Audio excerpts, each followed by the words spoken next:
Today I'm back in the kitchen making some fun art kitchen style.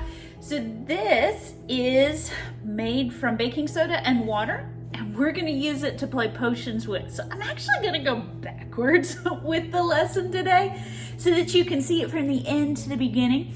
This is one of those projects that kind of takes a few days to get it all the way ready to go.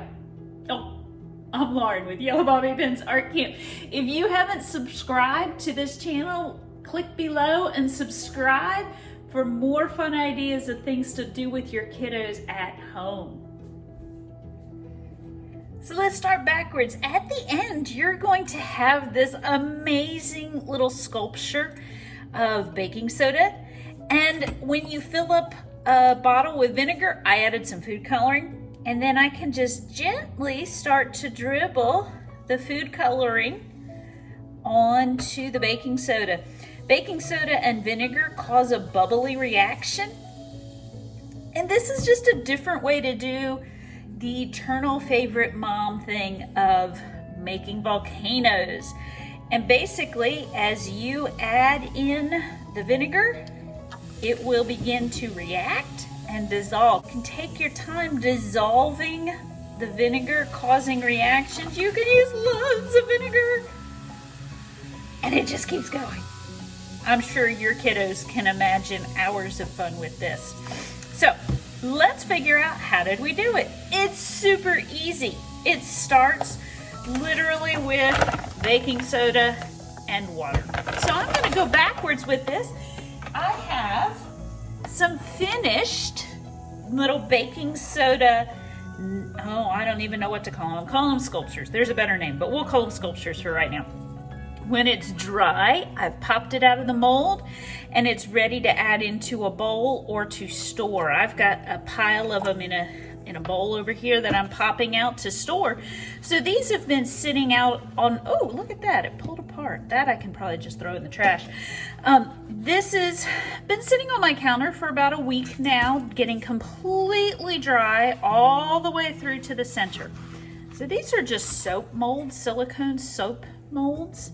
I use them for casting resin. So you can see I've got some glitter in there and some resin leftovers as well. Let's see if we can pull these out. But any kind of silicone mold will work. You can use, these are bigger ones. You could use teeny tiny ones. You could use letter molds, any of those. But this will store indefinitely. And these would be wonderful to store for your kids to have for those rainy day activities that, another rainy day and I really don't want to watch a movie, but we're not playing in the rain. This is how you make it. So you've got a silicone mold and scoop out your, let's see, baking soda. And I just fill as best I can each mold. You can tap it in if you want to. It's not crucial. There's no major recipes involved in this one. Super easy. Smooth it out. And little by little, I fill up each mold, or as many as you like.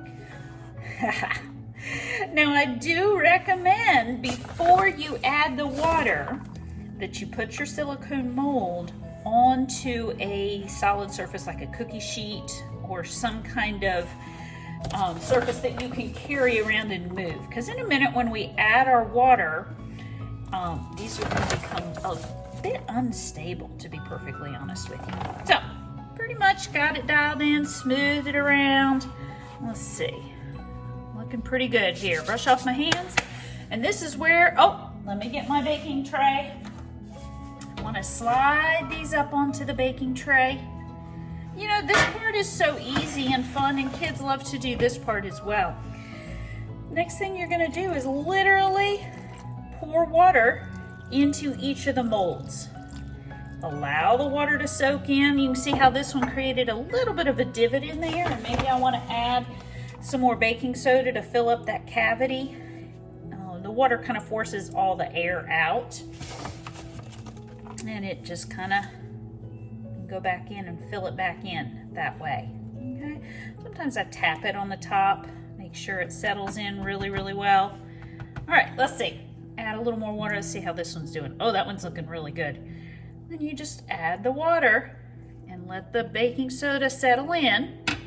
You really do want it to look like there's a puddle on top, because that way you know that all the water has soaked way inside and you're just making little baking soda cakes. Let's see here. There we go. Tapping it all in. You can see my little puddles on top.